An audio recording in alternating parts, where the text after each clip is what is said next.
আসসালামু আলাইকুম এভরিওয়ান, কি অবস্থা সবার? আমি ইরানি ওয়েলকাম জানাচ্ছি আমার page my mind my mess থেকে। আমাকে অনেকেই ইনবক্সে বলেছেন যে আপু রান্নার ভিডিওর পাশাপাশি একটু অন্যান্য ভিডিও দিতে পারে। তাই আমি কিন্তু এখন চেষ্টা করি একটু বাসা থেকে বেরোলে একটু ভিডিও করার। যদিও বাসা থেকে বেরোলে আমার ভিডিও করতে বেশ আনইজি ফিল হয়, বাট তবুও আপনাদের ভালোবাসা পাওয়ার জন্য এতটুকু তো করাই যায়। এনিওয়ে সেদিন বিকেলে হঠাৎ করেই বেরিয়েছিলাম আমার ফ্রেন্ড বৃষ্টির সাথে। ওর মুডটা একটু খারাপ ছিল। আমরা কিন্তু একজন আরেকজনের মুড বেশ বুঝি। যখনই বুঝি যে অন্য আরেকজনের মুড খারাপ বা মন খারাপ, তখন আমরা এভাবে হুটহাট বেরোয় পড়ি আর ইচ্ছা মতো আড্ডা দিই। আপনি মানেন কিংবা না মানেন, আমি কিন্তু সবসময় বিশ্বাস করি যে ফ্রেন্ডদের সাথে আড্ডা দিলে মন একদম ভালো হয়ে যায়। যাই হোক, সেদিন আমরা একটু হাদিস পার্কের দিকে গিয়েছিলাম, আমাদের কাজ ছিল। দেন ওখান থেকে কাজ শেষ করে গিয়েছিলাম কফি লঞ্জে। যদিও এটা কিন্তু বেশ পুরনো রেস্টুরেন্ট, কিন্তু আমার আর বৃষ্টির বেশ পছন্দের জায়গা। আর ওখানকার খাবারও কিন্তু বেশ বাজেট ফ্রেন্ডলি। যাই হোক, ওখানে বসে কিছুক্ষণ হাদিস পার্কের ভিতরের কাপলদের দেখছিলাম, কারণ ওখান থেকে কিন্তু হাদিস পার্কের কোন চিপা চাপায় কে বসে প্রেম করতেছে সব দেখা যায়। যাই হোক, তারপরে আমরা যে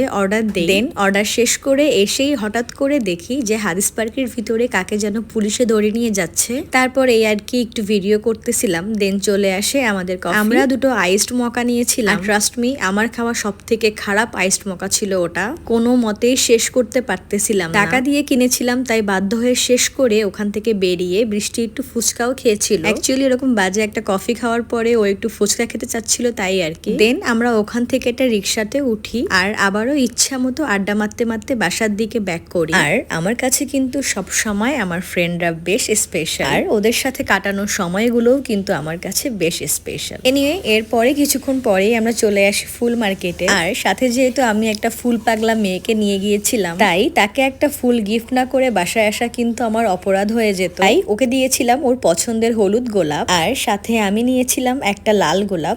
আমি মোটেই লাল গোলাপটা আমার হাজবেন্ডের জন্য নেইনি, নিয়েছিলাম আমার শাশুড়ি মায়ের জন্য। আমি অ্যাকচুয়ালি বাসায় আসার সময় মামুনির জন্য কিছু না কিছু সবসময় নিয়েই আসি, মানে খাবার আর কি। বাট সেদিন ফুল নিয়েছিলাম, বাট ফুল যে প্রথমবার নিচ্ছি এমন না, আমি প্রায়শই মামুনির জন্য এরকম ফুল নিয়ে যাই। নিয়ে এরপর ফুল কেনাকাটা শেষ করে আমরা জ্যামে বসেছিলাম কিছুক্ষণ, তারপর বাসায় ব্যাক করি। অ্যান্ড দেন বাসায় ব্যাক করে মামুনিকে ফুলটা দেই। আর সত্যি মামুনি যেমন সবসময় খুশি হয় তেমনই খুশি হয়েছিল। ফুলটা তাজা রাখার জন্য আবার মগে পানি দিয়ে ভিজিয়েও রেখেছিল। এ নিয়ে আজকের ভিডিও এতটুকুই। কিন্তু ভিডিও শেষ করার আগে আমি সবাইকে রেকমেন্ড করব বা রিকোয়েস্টও বলতে পারেন, আপনার কাছের মানুষ অথবা মা অথবা শাশুড়ি বা শ্বশুর যেই হোক না কেন, তার জন্য কিন্তু আপনি এভাবে মাঝে মাঝে ফুল উপহার নিয়ে বাসায় যেতেই পারেন। সে খুশি